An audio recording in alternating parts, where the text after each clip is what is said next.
All right. Good afternoon, ladies and gentlemen. My name is Eddie Law. I am your host of In the Pocket, presented by CrossBonesMMA.com. My co-host, as always, Nick Pilecki. What's up, dude? What's going on, man? Same old, man. Just living and breathing. At least trying to continue to breathe. Anyway, let's talk about this last weekend, man. Dynamite, Bellator's Dynamite 1 went down. For those that first of all, let's not play around. Everyone knows what Dynamite 1 was. Mixed show between Glory Kickboxing and Bellator MMA. Did you got to see some of it? I watched the whole thing. Okay. What did you think of the format? Because there's a lot of complaints going on of mixing the kickboxing with the MMA. Is there the cage and the ring right next to each other were confusing or distracting? A lot of people didn't know who the kickboxers were, so that was kind of boring to them. Some of the rules in Glory are kind of boring. They don't allow elbows and things like that. Mm-hmm. What was your take of the overall event? Personally, I think I'm the only one in the world that loved it. I absolutely, the only thing I did not love about it was the Pride announcer would not shut the fuck up, like announcing everybody in that tone, and it just got to me. Other than that, I love the whole event. I like the structure of it. They started off with the two semifinals first, then got into some kickboxing, then got back into MMA. I liked it. The transitions were clean. The only Sorry, dude. I didn't hit that game. You got fast enough. That's what happened. Sorry, continue. The only issue that I heard about inside the arena is they couldn't hear shit. They couldn't hear the announcers. They couldn't hear any of the promos that they were playing. They couldn't hear the in-ring interviews of the winners and losers. That's what they could not hear. Other than that, I love the production. It was clean. It was nice. They kept the entrances good. For the kickboxers, they had the longest walk to their ring. That would be a complaint of mine. They could have had them come out through another side. But other than that, I really liked it. All the fights were really exciting. Yeah, and I watched the entire thing too. I was kind of like, okay. I mean, cool, but for the first show, it was all right. Here's the thing, though. It's the first event. All right, the numbers came out. The views for Dynamite 1, 800,000. It did pretty well under what the last few Bellators have done. At least the Bellators that were headlined by former UFC talent. Now, this one was headlined by, former UFC champ Tito Ortiz. But it seems like they need some kind of gimmick in order to get people to watch. Yeah. Ken Shamrock and Kimbo Slice. Tito Ortiz and Stephan Bonner. Is it fair to say that Bellator is not only a pretty well played or a pretty obvious number 2 to the UFC, but that there's a pretty decent sized gap between Bellator and the UFC because of the fact that nobody wants to watch Bellator fighters, but they want to watch former UFC fighters in Bellator. Exactly. We've said it in the past before. They need to develop their fighters. They need to stop picking up these UFC fighters and putting the show all on them. You have King Mo. You have a marketable person. You have Pilecki Pitbull. You have Liam Nagiri. You have all these fighters that are great. It's just you need to market them and not the old UFC fighters. Like with this event, like I'll get to Phil Davis in a minute, my opinion on that. But Tito Ortiz, fuck Tito Ortiz. He's done. Like, honestly, he's done. He's going to try to steal the show as much as he can, which he did. But fuck Tito Ortiz. He's done. He's overrated. They think he's still this threat in the division, and he's not. He got choked out in the first round, and a lot of people are saying it's staged, which I'll contest to that. It was not. That was a inverted triangle. That shit hurts, and he submitted like a little bitch, like he should have. So, but god damn, the problem I had with Tito Ortiz the whole fight, well, afterwards when they were interviewing Liam, he just takes the mic and says, I haven't felt this way since 2006, and I feel the best I ever had, and it sucks that I am the best, and I feel the best, and I didn't win today. Shut the hell up. It's not about you anymore. You lost. Let's go to Liam. Let's build that star. They should have took the mic from him and gave it to Liam, but no, they didn't. They let Tito steal the show, and they let him steal the show in the press conference too. That's what they need to drift away from. Here's the thing too: is he took that microphone, and yeah, he went off. He looked like he sounded like he was about to burst out crying. That's why I think that it wasn't staged. That's one of the reasons I think it wasn't staged. But yeah, that was a tight fucking inverted triangle. Like that shit was tight. Tito fucked up. Big mistake he made right there. and he paid for it, and well, he had to tap out. And it's just, I'm with you. Tito's kind of done at this point. He's just kind of a gimmick, just to get people to watch. But it didn't even work this time. So, and it might be because McGarry didn't talk any shit back to him. It was all Tito saying, "I'm the best I ever felt. I'm the best Tito Ortiz ever. Every fight is the best Tito Ortiz ever." And after the fight, he always comes out with some bullshit that he was hurt. Yeah, exactly. And it's getting old. Now, with Phil Davis, on the other hand, a person that the UFC would not market that much, I can see him being the star of Bellator. If you watch his fights, you can kind of tell that he's on a different level than the Bellator fighters. And it kind of shows you that gap between UFC fighters and Bellator fighters. He's legit. He had a submission win in the second round, I believe, and then a knockout win. Usually we don't see that from Phil Davis. Maybe he's evolved. Maybe he's learned some more tricks or anything like that. Or maybe he's just that good in Bellator and he was not that caliber fighter in the UFC that we see when we see Bellator fighters go over, when we see WSOF fighters or these other organizational fighters go into the UFC and get killed and get beat and not be that good. Maybe it is that. But I think, honestly, he has a good fight against Liam, and that's going to be a very entertaining fight. But I think he can pull it off. I think Phil Davis beats the shit out of Liam McGarry. Not on the feet. I think he goes to the ground and he humps him to a win. But I'm not sleeping on McGarry, though. I'm not sleeping on his jiu-jitsu. Mm-hmm. That dude was slick with the jiu-jitsu. I mean, he caught Tito after Tito had been dropping some shit on him. You know what I mean? But then again, you can't sleep on Phil too, because he submitted Newton, who hasn't been finished in how many years, hasn't been submitted, and he pulled off a clean submission there too. So it's gonna be entertaining. I'm excited, and you see Phil Davis' face when he got a belt. He didn't expect that shit at all. He didn't expect it. He was surprised as shit that he got a belt. Andrew Reed, and what's up, Andrew? We talked about this like last week, and we probably I should have brought it up last night on Keyboard Warriors. But Andrew's saying that Dynamite should use the CMT cage or the John Wayne Parr Muay Thai in a cage. Mm-hmm. Cage Muay Thai. You ever seen that? Yeah. It's badass as shit. It's fucking awesome. Or they should move their Bellator. I can see them doing this Dynamite thing in the future, or for every event, which would be cool. Have Glory combined with Bellator and have that, but have the MMA fights in the cage. Go back to like old Pride. You're in the ring. Go to Pride and like have that old school feel. That will attract fans. It's like, okay, it's not in a cage, it's in a ring. Let's see how four corners will be different. Yeah, and yeah, that's a good point too. I would just rather see some Muay Thai, man. I like the idea of Glory kickboxing. I don't like that it's kickboxing. Kickboxing doesn't allow for elbows and using the 8 limbs and all that. I would rather see some Muay Thai. So I'm 100% with Andrew, man. Bring on that cage Muay Thai, and just let it do its thing here. Someone just tweeted. Hang on. Wait, where's the name of America? Oh, sorry. Anyway, someone's discussing opponents for Fedor. Let's just get into it now. Fedor Emelianenko is not signing with Bellator. He didn't sign with the UFC either. He's signing with a no-name Japanese promotion that is going to be started up by the former Pride boss, whose name I can never fucking pronounce. I'm not even going to bother. But Fedor's back. We don't know who's going to fight. We don't know if it's going to be anyone of any caliber. They will be using Bellator fighters on loan to that promotion for a New Year's Eve card. But it's not Bellator, and it's definitely not UFC. 1, are you surprised that Fedor did not sign with the UFC? And 2, are you more surprised he didn't sign with Bellator?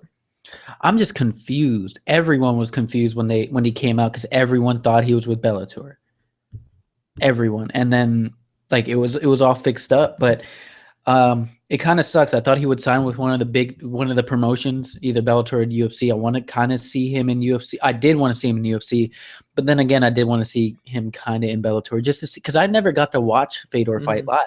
So I was excited for that, but now he's with this Japanese organization, and there's little rumors of who he might be fighting, and it's another big name person come out of retirement that I've read, which would be fucking amazing, but I doubt it. Who have you heard? Sakuraba. Please no. Please no. No. Leave Sakuraba alone. The guy's a legend. No, please don't fuck with that guy. Yeah. Leave him alone. Leave him the They, fuck alone. that's what I read. God no, please. Which no. would Oh, fuck. which would be cool because it would be something I've No, never seen. But then again, it's two old people fighting in crutches and canes. Sakuraba would get smashed. Yeah. And it would be fucking irritatingly depressing to see Sakuraba get smashed by a younger, stronger, bigger Fedor at this point. Yeah. I don't know. I want to know what Andrew Reed thinks about that, so let us know, man. Yeah. But cool. He's with a new organization. But how's this organization? They're partnered with Bellator, or they're not with Bellator, or the whole idea of announcing him during Bellator is that Spike will be the U.S. distributor for this new promotion. So they're going to be shown on Spike. Those fights will be on Spike. You know, and the whole thing is just weird, man. We didn't get that many details. The new boss, the old Pride boss, is up there being a little, you know, obviously there's a tiny bit of a language barrier, but it's other being kind of awkward.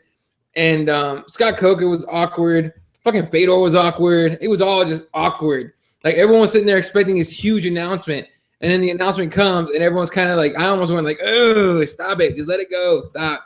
Just put out a press release. We don't need to hear this shit, you know. But bottom line, are you excited about Fedor returning at all? Yes, because I want to see him fight live. If he loses, then I just don't give a fuck anymore. Honestly, I just want to see, because I came up as a generation of MMA fans that never watched him fight live. And I kind of really, really do want to see him fight live. Yeah, so I'm for nostalgia's sake, I want to see it. I really don't care. But Andrew Reed saying Fedor will not be fighting Sakuraba. That's bollocks. Very true. Very true. I think it's horseshit. There's no way that they're gonna bring out Sakuraba and sell to the public that's even a remotely one a remotely competitive fight, and two that Sakuraba could even move anymore, because that dude looks like stiff anytime you see him anywhere. You know what I mean? Yeah. So, anyway, moving on. World Series fighting 23. I know you only saw the main event, so I'll run through it real quick. Like a few good fights, a few, not many. Andrew Reed actually saw me on the feed there for the event and kept telling me to not scratch my head. I looked like I had fleas, and that what else did he say? That I looked miserable. So, anyway, World Series fighting 23. A lot of young talent, a lot of no-name guys, a lot of local Arizona guys. In fact, most of the fights, except for the main event, even the main event. Most of the fights had Arizona, and there at least one Arizona fighter on there. And usually it was a guy from one of two gyms, either Arizona Combat Sports in Tempe or Power MMA in Gilbert. There was only like one or two MMA Lab guys there. So, and for those that don't wonder, MMA Lab is the gym that Benson Henderson trains at. And in fact, he was there cornering somebody in the early prelims. So, the event was all right. It was cool. It's always nice to see, you know, like UFC fighters were there supporting their teammates and all that, and coaching and cornering and all that. But the main event, Justin Gaethje against Luis Palomino, the first time around, it was a war. They hurt each other. It was one, you know, the first round, Gaethje hurt Palomino. The second round, Palomino hurt Gaethje, and back and forth until Gaethje finished him off. And I believe the third round in the first fight. This fight was much quicker. But the hurt was also, you know, went down a lot faster. In the first round, Gaethje hurts Palomino first, and Palomino hurts him back. It was very back and forth for the round and 3/4 that it went before Gaethje finishes off Luis Palomino. What'd you think of the second fight? First of all, you saw the first one, right? Yeah, I saw the first one. What'd you think of the second one? I saw the highlights of the first one, or actually the full fight of the first one, or the second one, and it was cool. Up Gaethje, man, he's legit. I like him a lot. It was entertaining, I'll say that. But I have a question. Do you think Gaethje should slowly make the jump and come to the big boys? Yeah. No, hell no. Fuck no. No. Stay in World Series of Fighting. Well, you'll be the guy everyone wants to see. First of all, the way this man fights, okay? The way this man fights is reckless. He's an all-American wrestler that rarely uses. Really, people are asking me fantasy football questions right now. Sorry.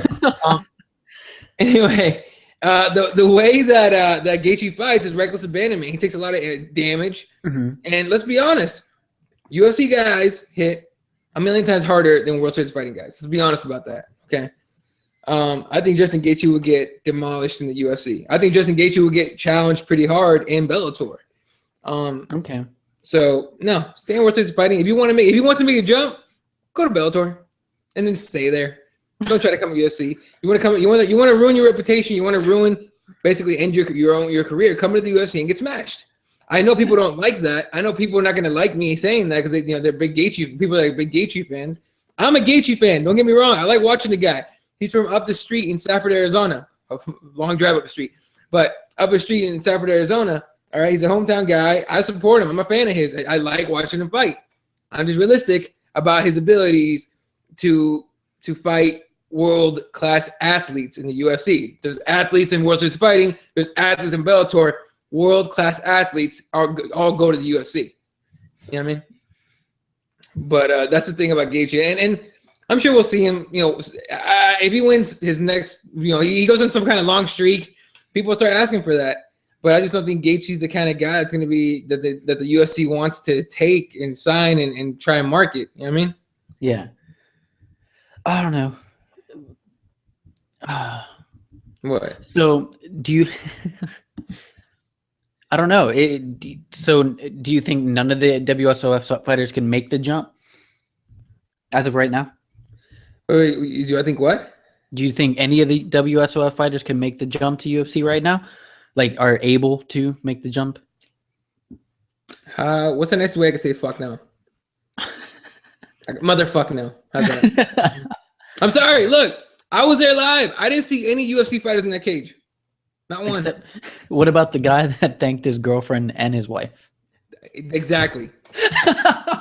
Exactly. That made my day. That shit was what was his name? Fuck, I know his name. Miranda? No, whatever. That dude. First of all, he goes up there. Arizona too. Yeah. No, I've seen him fight before. He's fought in a local competition called World Fighting Federation. They go between here, Tucson, and Prescott, and other places, just in Arizona. And he went up there. He thinks his wife, and he thinks his girlfriend, and we're all standing there at the media tables, right? At the media row. We looked at each other and we're like, did he really just thank his girlfriend and his wife? It's like, yeah. And one guy tells me, like, dude, did he really do that? I'm like, yeah. Well.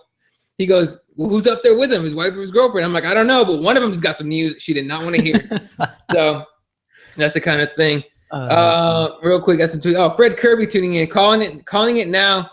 It will be Bobby Lashley or Kimbo Slice. Mark my words, 100. I can see it being Bobby Lashley against Fedor. He's talking about Fedor. No. Watch it be Lashley. No, because I like Bobby. I do like Bobby Lashley, but no, I don't want to see him die against Fedor. I want to see Bobby Lashley versus Kimbo Slice, maybe. But no, hell no.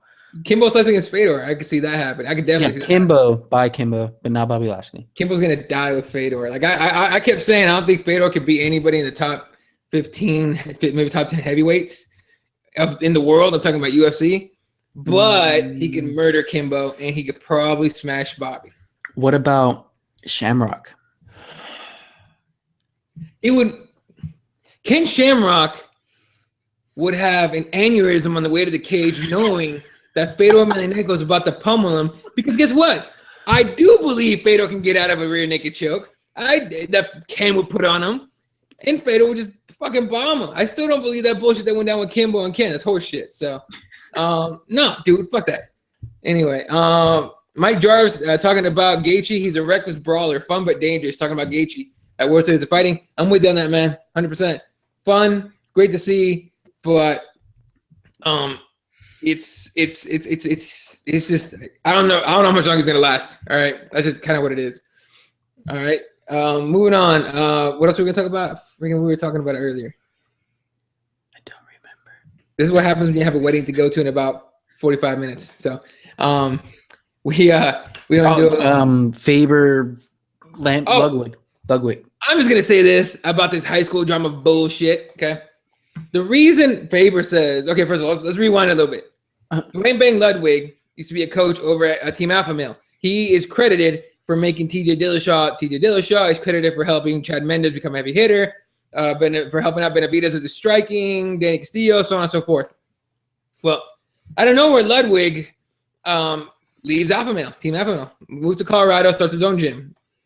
Where he calls everyone ninjas, by the way. Everyone's called the ninjas. It's weird, but whatever. But Faber comes out just a couple of days ago and goes off about Ludwig, talking about he's basically calling him crazy. All he cares about is himself and his money. Calling claiming that TJ Dillashaw asked him to come out to Sacramento from Colorado and hold mitts, and Dwayne turned him down, leaving TJ Dillashaw in tears. I'm talking about, this is what Faber said, okay? Then Faber saying that he went to TJ's house and then they were all crying together in some weird fucking menstruating cycle bullshit. And so it's stupid.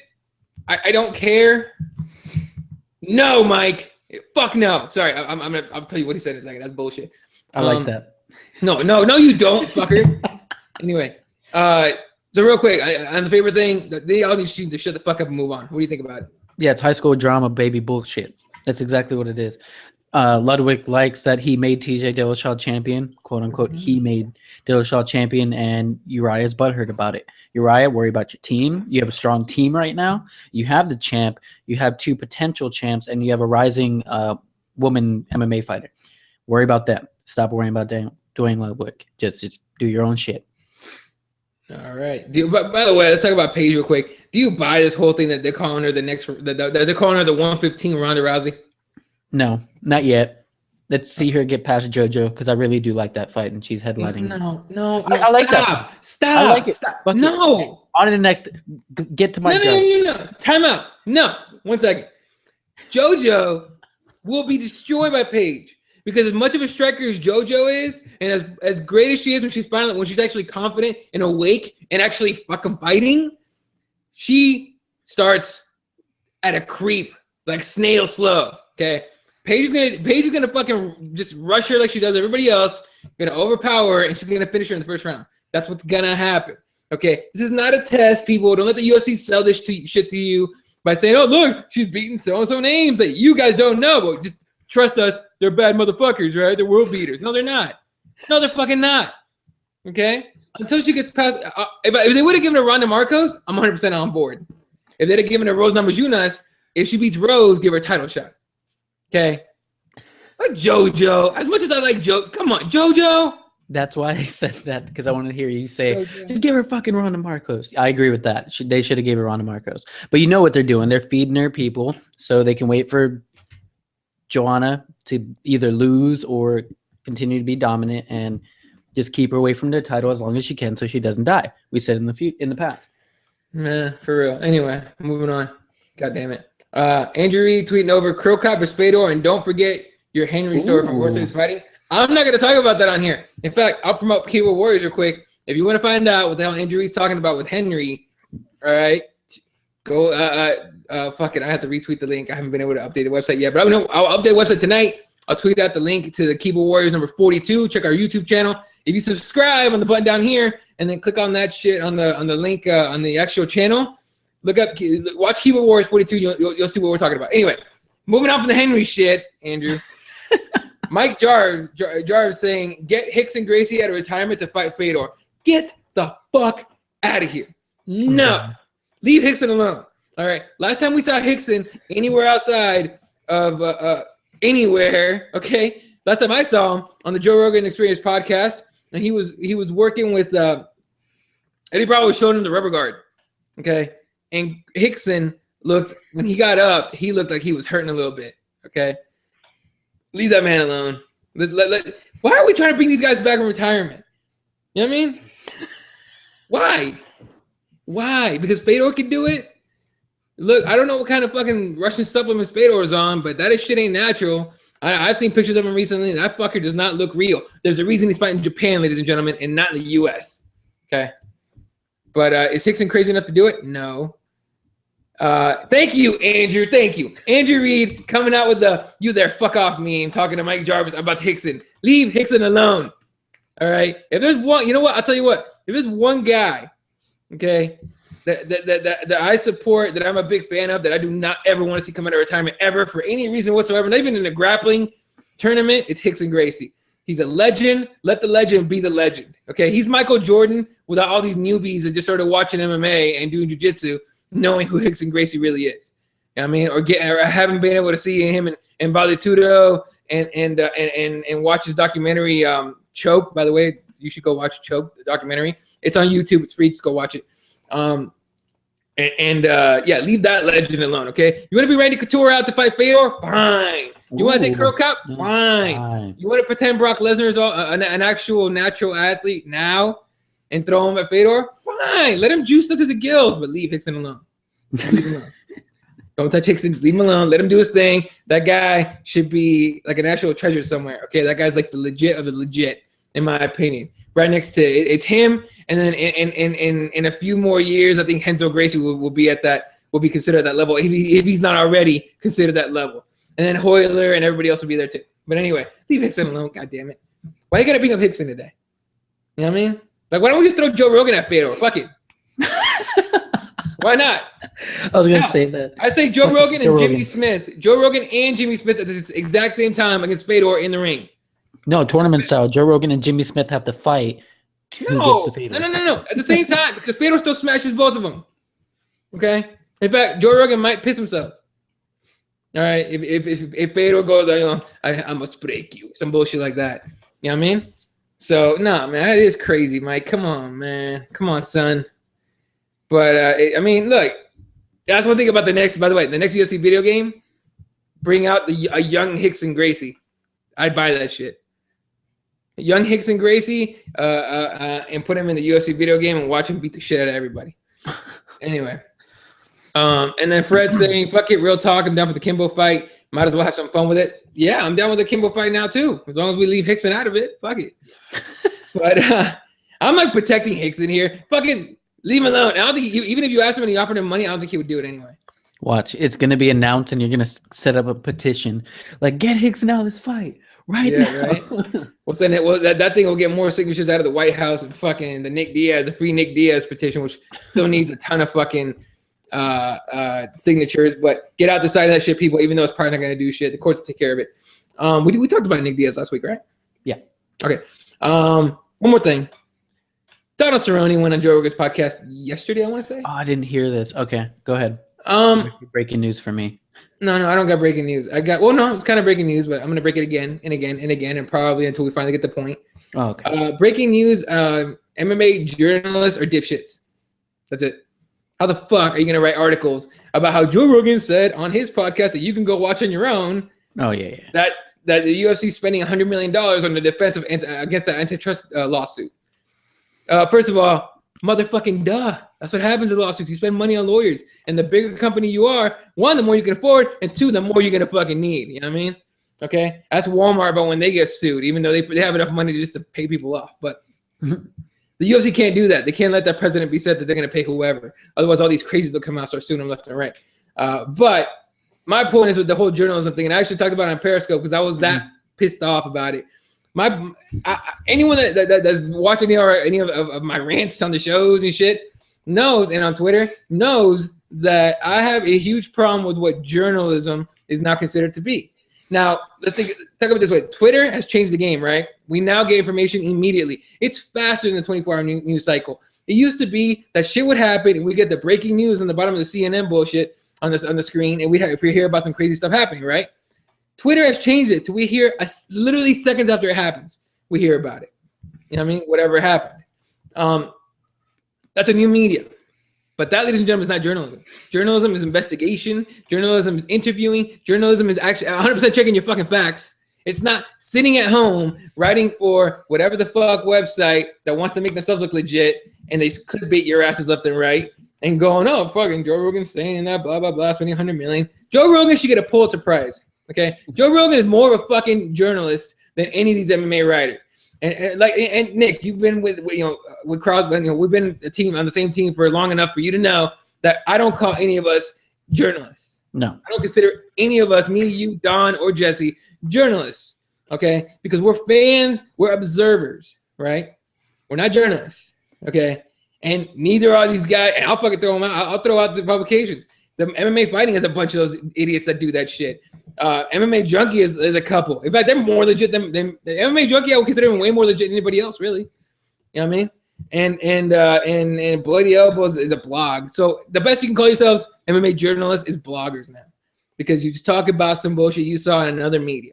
Okay, so cut the bullshit. Stop calling yourselves journalists. The journalist is a dying breed. Okay, soon enough we're not going to need a journalist. We're not. Information is going to come straight to us seconds after it happens on Twitter from whoever the hell's watching it from there. So anyway, Mike Jarvis shooting back. Oh shit, we got a Twitter war.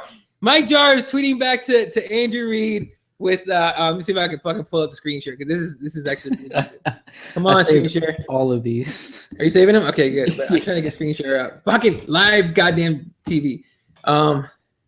Dude, I swear to, there it is. Okay, hold up a second. It's just kind of come up. But I love these memes. I have a lot of fun when Andrew Reid pops them up. But check this one out. This is Mike Jarvis going right back at Andrew Reid here. Seriously, might be one of my favorite ones too. You guys should just go back and forth forever. It says, listen, cunt, if you're cunting to me, I'm gonna be cunting straight back to you, and believe me, I'll cunt you any damn day of the cunting week, cunt. In fact, you know what I think it is? I think Andrew Reid and Mike Jarvis became really good friends. I think they're gonna team up to do some bullshit. So anyway, oh shit, fucking A, this thing's still going. You just got to see Welcome my Twitter. To, Eddie's Twitter. Oh yeah, see that chick right there though. Oh, adult film star Vicky Chase on Fanboy Nation. Okay, all right, moving on. Actually, that's gonna be it for the show because I gotta run to a wedding where one of my closest friends is getting married. And well, yeah, I gotta go. So Nick, thanks for joining me, dude. Follow him at Nick X Micro. Follow me at Elot31. Hit the subscribe button somewhere here on the video. And like I said, go check out Keyboard Warriors 42 if you want to hear the Henry story. And of course, if you're a American football fan, American football fan, tonight, myself, Michael Reyes, are you gonna be on? I have homework to do. I might. Maybe Nick Pilecki. We'll be talking football tonight on the UOLI football podcast. Punt in the nuts. So if you're interested, I'll tweet out the link around in the next couple hours, and we'll see you guys tonight, 7 p.m. Pacific, 10 p.m. Eastern. Yeah. Anyway, from Mr. Pilecki, Jesse, Don, everyone at CrossBones, and myself, thanks for watching. We'll check you guys out next week, and everyone take care of yourselves. We're one step closer to death. So make this shit count.